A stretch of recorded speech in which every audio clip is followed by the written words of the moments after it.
ओम नमो नारायण। स्वागत है आपका धर्माचरण में। आज हम बात करेंगे धर्म, संस्कृति, सनातन के बारे में। आपको बताएंगे कि आखिरकार ये होता क्या है और अपने परिवार को इन सारी चीज़ों से वाकिफ कैसे कराया जाए। अब के जनरेशन में ये सारी चीज़ें लोग भूलते जा रहे हैं और धीरे धीरे अपने धर्म को ख़त्म करते जा रहे हैं। तो आज हमारे साथ है प्रणवानंद स्वामी जी। इनसे हम बात करेंगे कि आखिरकार धर्म, संस्कृति, धरोहर कैसे आगे बढ़ानी चाहिए। नमस्कार गुरु जी, बहुत बहुत स्वागत है आपका धर्माचरण में। आपसे धर्म से रिलेटेड बहुत सारे सवाल पूछना चाहेंगे हम। ठीक है। तो पहले तो आप हमें ये बताइए, धर्म का अर्थ क्या होता है? धर्म जो है, कलयुग के बाद में धर्म की रक्षा करने के लिए जो हिंदू और हिंदू समाज धर्म की ओर उतरा, तो एक अपनी निष्ठा और अपने एक अच्छे भाव से कोई चीज़ का अनुष्ठान और कोई एक चीज़ को पकड़ के रखना, एक सत्य नीति से चलना, उसे धर्म कहते हैं। मतलब धर्म जो एक है कि एक कहीं लोगों की आस्थाओं से जुड़ा होता है, कोई लोगों के भाव से जुड़ा होता है, लेकिन जहाँ प्रबल स्थिरता आती है उसे धर्म कहते हैं। अब का जो जनरेशन है, लोग बहुत ज़्यादा व्यस्त है अपने जीवन में, पूजा पाठ इन सारी चीज़ों में ज़्यादा ध्यान नहीं दे पाते हैं। अपने बच्चों को भी अपने धर्म के बारे में कोई ज्ञान नहीं दे पाते हैं और बच्चे उन सारी चीज़ों से बहुत दूर चले जा रहे हैं। तो आप इस पे बताना चाहेंगे कि अपने बच्चों को अपने धर्म के बारे में कैसे सिखाया जाए, कैसे उनको उस चीज़ में आगे बढ़ाया जाए? जैसे कि आपने बताया कि बच्चे धर्म से दूर चले जाते हैं। देखो, कोई भी धर्म से दूर नहीं होता जब तक वो खुद न चाहे। धर्म के लिए हर एक इंसान को अपने अंदर एक ज्ञान होता है और ज्ञान है, क्योंकि जो लोग हम बोलते हैं कि धर्म से दूर चले जाते हैं, तो उनके लिए उनका एक वे खुला होता है, एक दौड़ का वे खुला होता है, उनकी प्रोस्पेरिटी स्टडीली चालू होती है, तब तक धर्म याद नहीं आता। लेकिन जब एक आध छोटी मोटी ठोकर लगती है, तब जाके भगवान याद आते हैं, तब जाके अंदर से धर्म निकल जाता है। मैं चाहूँगी कि अब के जो माता पिता हैं, पहले बच्चों को बचपन से ही सिखाया जाता था देवी देवताओं, पूजा पाठ, ब्रह्म मुहूर्त में उठना, फिर पूजा पाठ करना देवी देवताओं का। लेकिन अब के टाइम में ऐसा कुछ नहीं हो पाता है। बच्चे लेट 9-10 बजे सोकर उठ रहे हैं, उसी बीच पढ़ाई लिखाई सब चीज़ें हो रही हैं। माता पिता का क्या फर्ज है इसके लिए कि उनको तो सबसे पहले तो ये भौतिक युग में ये माता पिता जो लेट नाइट तक मोबाइल पे यूट्यूब, फेसबुक और बाकी सब चीज़ों में लगे हुए हैं, उनमें से निकल के धर्म की ओर जाने के लिए, संस्कृति की ओर जाने के लिए खुद को उसके नियम में आना चाहिए। जब बच्चे देखेंगे कि माता और पिता एक नियम से चल रहे हैं, तो बच्चे उनका देख के फॉलो करेंगे। ये बच्चे एक ऐसे कोमल चीज़ होते हैं कि जैसे उसको टर्न करोगे ऐसे टर्न होंगे। जो वो लोग देख रहे हैं वो लोग कर रहे हैं। तो सबसे पहले सुधार बच्चों से पहले माता पिता के अंदर, कि आज का जनरेशन जो बिगाड़ रहे हैं वो माता पिता ही बिगाड़ रहे हैं। जी बिल्कुल।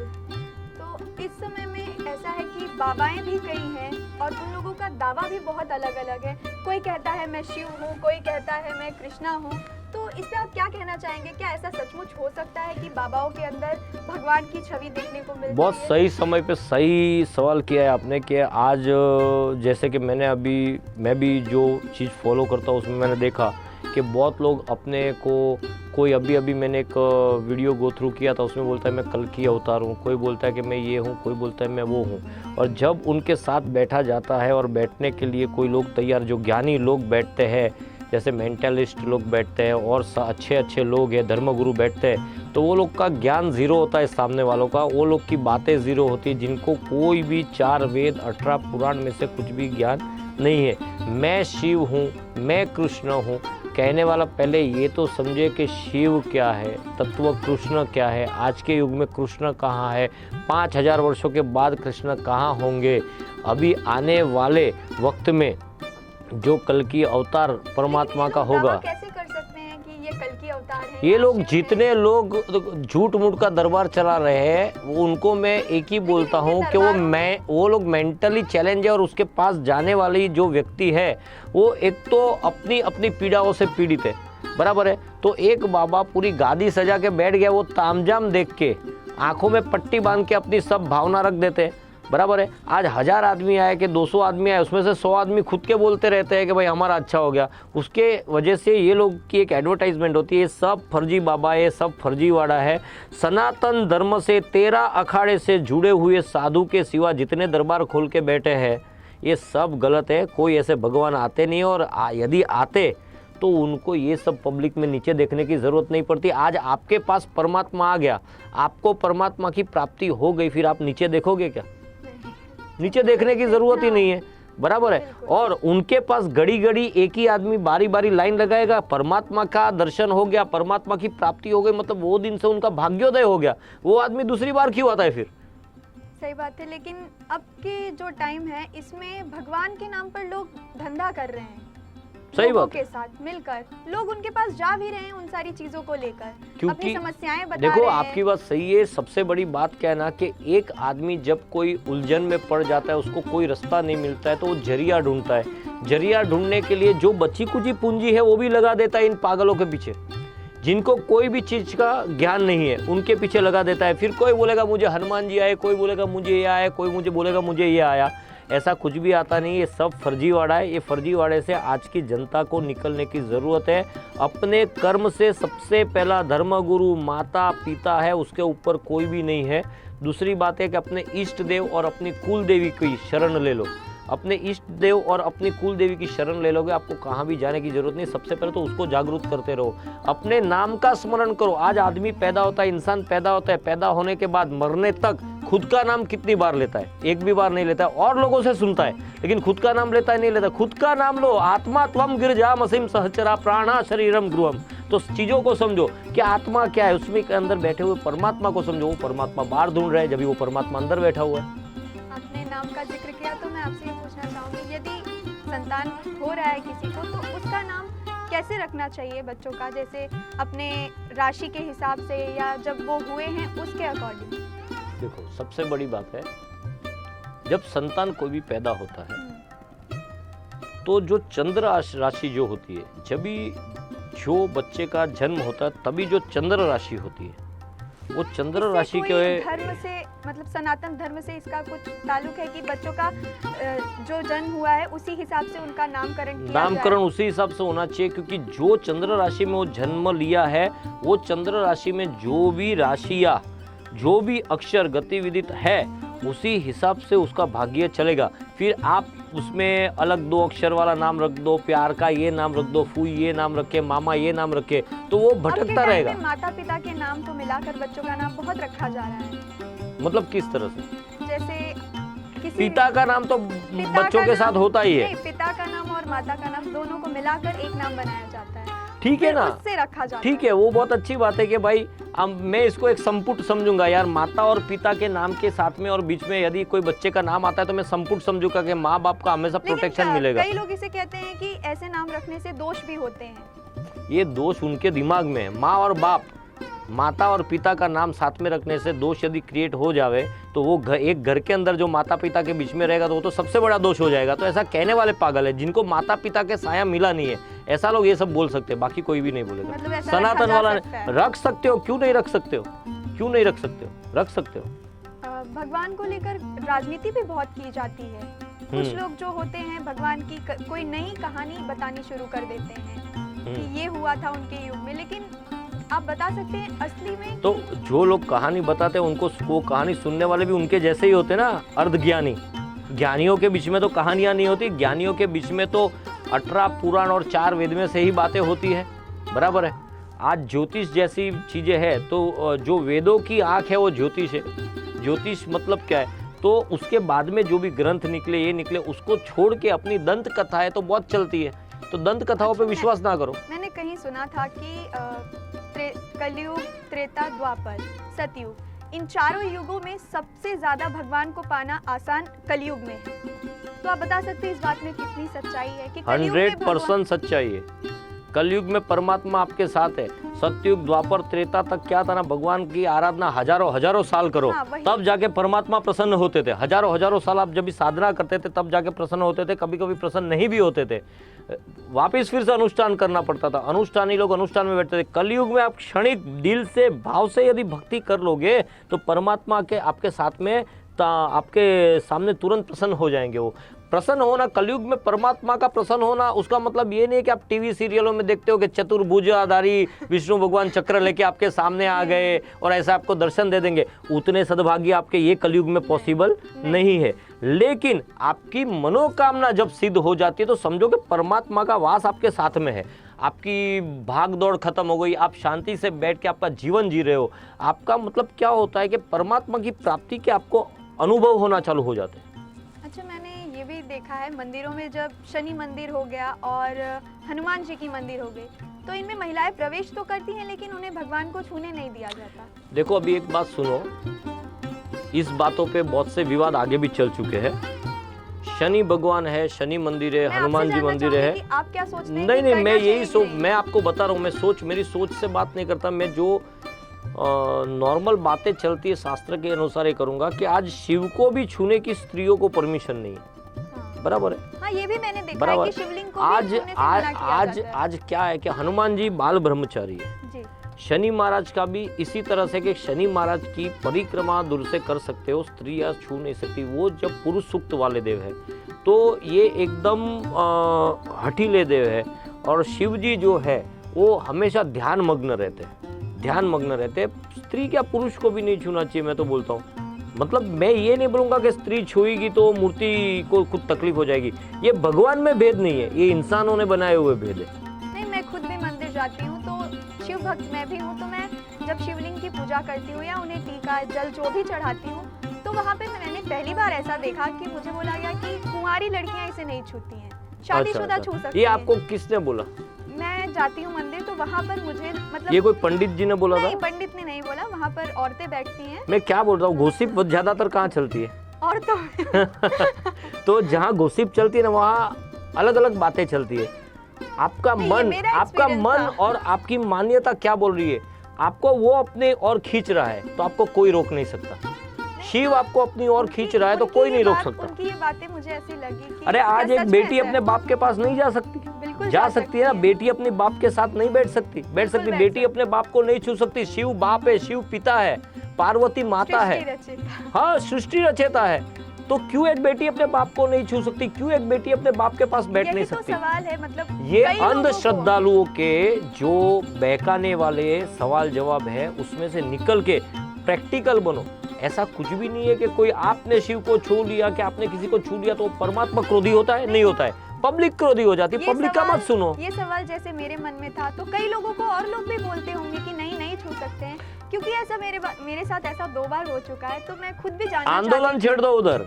मैं खुद भी 2 बार मेरे साथ होने के बाद मैं खुद भी जानना चाहती थी कि नहीं आप छू सकते हो, आप पूजा कर सकते हो, आपका भाव सच्चा है, आप पूजा कर सकते हो। परमात्मा के नजर में हम सब उनके बच्चे हैं, तो बच्चे यदि बाप का हाथ नहीं पकड़ेंगे तो किसका पकड़ेंगे? बिल्कुल। ये जो आपको मिसगाइड करने वाले लोग क्या चाहते हैं कि आप उधर ना जाते हुए उन लोगों की शरण में चले जाओ जिनको जरा भी ज्ञान नहीं है। तो अज्ञानियों का साथ छोड़ के ज्ञान की ओर बढ़ो। तो कैसे पता लगाएं कि ये ढोंग कर रहे हैं? जैसे कई बाबाएं होते हैं, बहुत सारे उनके दावा होते हैं और ऐसी चीजें होती हैं कि लोगों को भ्रमित भी कर देते हैं अपनी बातों से। लोग भ्रमित हो भी जाते हैं। कहीं ना कहीं मैंने भी उनकी बात सुनी और मुझे लगा कि हाँ, नहीं छूना चाहिए, तो मैं भी उनकी बातों से भ्रमित हुई। तो मुझे छूने से क्या तकलीफ होगी आपको? वो तो मुझे नहीं पता, लेकिन मैं भी और नहीं छूने से क्या तकलीफ होगी? मैं भी एक भ्रम में चली गई। मन में से जो विचार ये लोग भर देते हो, विचारों को निकाल दो, ये कचरा है। क्योंकि लोग कई सारी चीजों, क्योंकि यदि उसको छूओगे, भगवान यदि डायरेक्ट प्रसन्न हो गए तो बाबा बेचारा गुम हो जाएगा। बराबर, बाबा की दुकान बंद हो जाएगी। ये ढोंगी, पाखंडी, अंधश्रद्धा फैलाने वाले ये सब बाबाओं की दुकान बंद हो जाएगी। परमात्मा के लिए तुम तो माँ स्वरूप हो, तुम बेटी स्वरूप हो। शक्ति उपासना होती है, शिव ने भी शक्ति उपासना की है। शक्ति के बिना तो शिव भी शव के समान है। जी बिल्कुल। हाँ, तो आप तो माता और बेटियों के समान हो, तो आपको तो पहला अधिकार है। हम लोग तो अभी भी ये सोचते कि माँ और बहन बेटियों की पूजा करने के बाद ही कुछ प्राप्त हो सकता है। ये अंधश्रद्धालु लोग एक डर फैलाते हैं, एक आपके अंदर एक डर को कैसे खत्म किया जा सकता है? इनको अवॉइड करके, क्योंकि इनकी दुकानें बंद नहीं होने वाली। क्योंकि अंधश्रद्धालु लोग इतने हैं ना, छोटी छोटी बात में बाबा मेरे को ये तकलीफ, बाबा मेरे को ये तकलीफ, बाबा मेरे को वो तकलीफ। क्यों जा रहे हो उनके पास? अपने कर्मों पे विश्वास करो। कुछ वो झूठ भी कह देते अगर उनके साथ अच्छा, सच भी बोलते हैं क्या? आप बताओ, कुछ झूठ बोलते तो सच कितना बोलते हो? नहीं, अगर उनकी 1-2 बात 100 में से 1-2 बात सच निकल गई तो लोग उसे सच मानने लगते हैं। अरे निकलेगी ना, निकलेगी। 1-2 बात सच निकल सकती है। क्यों? क्योंकि आपके जाने से पहले आपके पहचान वाले 10 बातें उनको कर देते कि वो आ रहा है, इसको इतनी तकलीफ है। बराबर है। तो बिल्कुल। उसमें से वो लोग पूरा रट्टा मार के सेटअप करके बैठ जाते हैं। ये सब फर्जीवाड़ा है, इस सब में मत गिरो। श्रद्धा से परमात्मा, आपके इष्ट देव, कुल देव, इनको पकड़ के रखो। सबसे बड़ा चरण है माता और पिता का चरण। वो छोड़ के कोई भी जगह पे जाओगे आपको एंट्री नहीं मिलेगी, आपको कोई आशीर्वाद नहीं मिलने वाला। ऐसे पागल बाबा, फर्जी बाबा, ढोंगी बाबा कुछ नहीं करेंगे। जैसे धर्म को लेके बहुत राजनीति होती है, सब कहते हैं सनातन धर्म बनाया हुआ है, पहले से नहीं है। तो आप बता सकते हैं सनातन धर्म को कोई बना सकता है? कोई नहीं बना सकता। क्योंकि मैंने ऐसे बहुत सारी जगह देखा है, सुना है कि सनातन धर्म सिर्फ बनावटी है, ऐसा कुछ था नहीं। महाभारत, भागवत गीता में ऐसी चीजें कुछ भी नहीं लिखी गई थी जो अभी सब फॉलो कर रहे हैं, बता रहे हैं। 18 पुराण और 4 वेद में जो बातें नहीं है और जो बातें आप सुन रही हो कोई भी माध्यम से, तो ये सब फर्जी बातें हैं। सनातन अपनी सृष्टि के अंदर ये सब पहले से निर्माण किया हुआ है, लेकिन आज थोड़े पॉलिटिकल नेता अपनी रोटी सेकने के लिए बहुत कुछ बोलते हैं। विधर्मी लोग जो है अपने धर्म को बदनाम कर रहे हैं, और उसमें ऐसे पाखंडी जो बाबा बैठ गए उसकी वजह से अपना धर्म ज़्यादा बर्बाद हो रहा है और बदनाम हो रहा है। तो इन लोगों का बहिष्कार करो, इन लोगों से दूर रहो। जनता को जागरूक होने की ज़रूरत है। जो ज्ञान देता है उसके साथ बैठो, अज्ञानता के साथ मत चलो। श्रीमद् भागवत समझो, श्री भागवत गीता जी समझो, आप देवी पुराण समझो। श्रीमद् भागवत और श्रीमद् भगवत में आप फर्क बता सकते हैं क्या है? क्योंकि बहुत लोग हैं जो इन्हें सेम बताते हैं कि एक नहीं ही नहीं, है। वही बोल रहा हूँ कि जिसको ज्ञान नहीं वो इसको सेम बताएगा। नहीं, लोग भी जब कहीं सुन के आते हैं ये प्रवचन, तो मैं श्री भागवत गीता सुनने गया, भागवत भगवत, तो दोनों अलग अलग चीजें हैं। दोनों अलग इनको अलग पता- चीजें हैं। इन- श्रीमद् भगवत गीता जी ये है कि कृष्ण अर्जुन संवाद है, जिसमें कृष्ण जी ने पूरे जीवन का सार श्रीमद् भगवत गीता में समझाया है। श्रीमद् भागवत वो चीज है जो नैमिषारण्य में इसकी कथा हुई, सुखदेव जी की कथा। ये बहुत लंबा और गहन विषय है, मैं बहुत शॉर्ट में आपसे बात करूंगा इस चीज के ऊपर कि श्रीमद् भागवत के अंदर भगवान ने भक्त की सहाय की है, भक्त आधीन भगवान है। और श्रीमद् गीता में श्री कृष्ण जी ने अर्जुन जी से जो संवाद किया है उसमें पूरे समाज का, समाज कल्याण का। और आज आप श्रीमद् गीता जी की बात सुनोगे, उसको एक एक अध्याय को पढ़ोगे, तो एक एक अध्याय जितनी बार पढ़ोगे तो आपको कुछ नया ज्ञान प्राप्त एक होगा। दो बता सकते हैं आप गीता? नहीं, इसमें गीता जी के लिए तो बहुत सी बात है, लेकिन गीता जी में सबसे बड़ी बात तो कृष्ण जी ने ये कह दी है।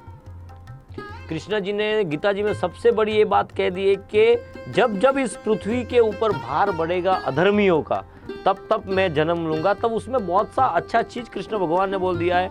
यदा यदा हि धर्मस्य ग्लानिर्भवति भारत अभ्युत्थानमधर्मस्य तदात्मानं सुजाम्यहं परित्राणाय साधूनां विनाशाय च दुष्कृता धर्म संस्थापनार्थाय संभवामि युगे युगे। तो बहुत अच्छी बात कही कि जहाँ जहाँ मेरे भक्तों पे कष्ट आ गया वहाँ वहाँ मैं कोई ना कोई रूप में आके खड़ा रह जाऊंगा, और रूप भले कोई भी हो, और रूप को समझना उस भक्त को। मैं आपसे ये भी जानना चाहूंगी कि स्त्रियों को, जैसे माता सीता हो गई, तब से लेके अब के युग तक उन्हें अग्नि परीक्षा देनी ही पड़ती है। वो माता सीता ने दी, द्रौपदी उन्हें भी देनी पड़ी। फिर ये भगवान के युगों से चलता आ रहा है, तो ये अब तक भी चल रहा है कहीं ना कहीं। जिन जिन लोगों का धर्म में अच्छी जगह पे नाम हो गया, वो स्त्री ही नहीं है, ऐसे संत पुरुष भी है जिनको अग्नि परीक्षा देनी पड़ी है। अग्नि परीक्षा का मतलब ये नहीं कि भाई भूमि में ही जाके घुसना है। हाँ, वही। लेकिन उन सबकी पीठ गर्म हुई है तब जाके संत बन सकते हैं, बिना परीक्षा के कोई संत बन सकता नहीं है। लेकिन स्त्रियों को बार बार क्यों अग्नि परीक्षा देनी पड़ती है, मैं ये जानना चाहूंगी। नहीं नहीं, ये एक मानसिकता है, क्योंकि ये एक मानसिकता है, ये बात गलत है। जैसे प्रभु श्री राम ने भी किसी और के कहने पर माता सीता को अग्नि परीक्षा देने लेकिन कहा आप था। ये नहीं समझ रही हो कि प्रभु श्री राम ने जो रामायण में जो भी चीज की वो कलयुग के लिए एक बोध है कि ऐसा करने से आपका ही परिवार नष्ट हो जाएगा, तो वो आपको बोध दिया है, वो क्यों नहीं समझ रहे हो? लेकिन इस चीज को पॉजिटिव से नहीं कोई लेता ना। तो नहीं ले रहा है, उनकी मेंटालिटी है ना, क्योंकि सही गुरु के द्वारा मार्गदर्शन नहीं मिल रहा है। वो हर चीज, रामायण पूरा पॉजिटिव लो। रावण का जो सीता हरण है उसको भी पॉजिटिव लोग कलयुग में। जब लेकिन इस पर लोग कई सारे विवाद करते हैं। कुछ लोग इसे कहते हैं कि वो माता सीता को ले गए, लेकिन कभी उन्होंने माता सीता को छुआ नहीं, उनके साथ कुछ गलत नहीं किया, सिर्फ उन्हें लेकर गए थे। इसमें आप बता सकते हैं लोगों को कि क्या सच्चाई थी देखो, जो हमारे माता- रामायण में लिखी गई है? पहले जो भी बोलते उनको बोलो कितने रामायण अब तक हो गए, कितने राम हुए, कितनी बार राम अवतार हुआ। पहले तो ये लोगों को ये सब चीज़ों का ज्ञान नहीं है। अभी क्या होता है, बहुत सी बातें कॉकटेल करके आप बैठोगे तो क्या होगा कि आप खुद उसको नहीं समझ पाओगे। रामायण में जितना भी बोध दिया गया है कलयुग के लोगों को ज्ञान प्रदान करने को दिया गया है, बराबर है। रावण ने सीता का हरण किया, क्यों किया, किस लिए किया? वो कलयुग को क्या बोध था कि जब भी एक पति एक सीमा लांघ के जाता है, उसको वो दहलीज को तुम क्रॉस करोगी तो तुम वहां अनर्थ हो जाएगा। बिल्कुल। तो आज के कलयुग के लोग ये चीज को नहीं समझ रहे, बराबर है, अपनी अपनी उड़ान भर रहे। जिसको ज्ञान पुराणों का नहीं मर्यादा। है, जिसको वेद का नहीं, मर्यादा को क्रॉस नहीं करना बिल्कुल, है। जहाँ इसीलिए। मर्यादा को क्रॉस करोगे वहां आपको भुगतना ही भुगतना है। और हर बार हनुमान जी बेचारे कैसे आएंगे? नहीं नहीं, हर बार तो हनुमान जी नहीं आ सकते, बराबर। वो बाण का जमाना था, ये बंदूक का जमाना आ गया, बराबर है। तो हनुमान जी को भी सोचना पड़ेगा। हाँ, तब के समय में अब के समय में काफी ज्यादा अंतर है। और आज की युवा पीढ़ी आप देखो, आप जितनी स्त्रियों की बात कर रही हो, तो आज मैं खुद इधर से आते जाते चलते फिरते बहुत जगह पे आते जाते देखता हूँ, रोड के ऊपर जितनी स्त्रियां है स्मोकिंग कर रही है, ये कर रही है, अलग जोन में बैठ रही है। तो स्त्रियां अपनी मर्यादा जब भूल जाएगी तो उसमें समाज क्या करेगा? नहीं, सही बात है आपकी, लेकिन उनको मर्यादा में रहना भी तो सिखाना पड़ेगा। तो सिखाएगा कौन? उनके परिवार, क्यों? पेरेंट्स। मैं वहाँ पेरेंट्स को कोई गलती नहीं देता हूँ। एक दूध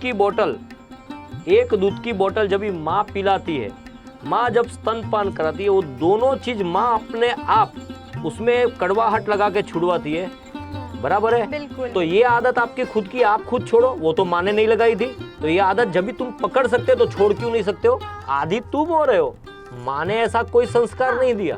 बिल्कुल, जो आदत तुम्हारी खुद की ली गई है वो तुमको खुद को छोड़नी है।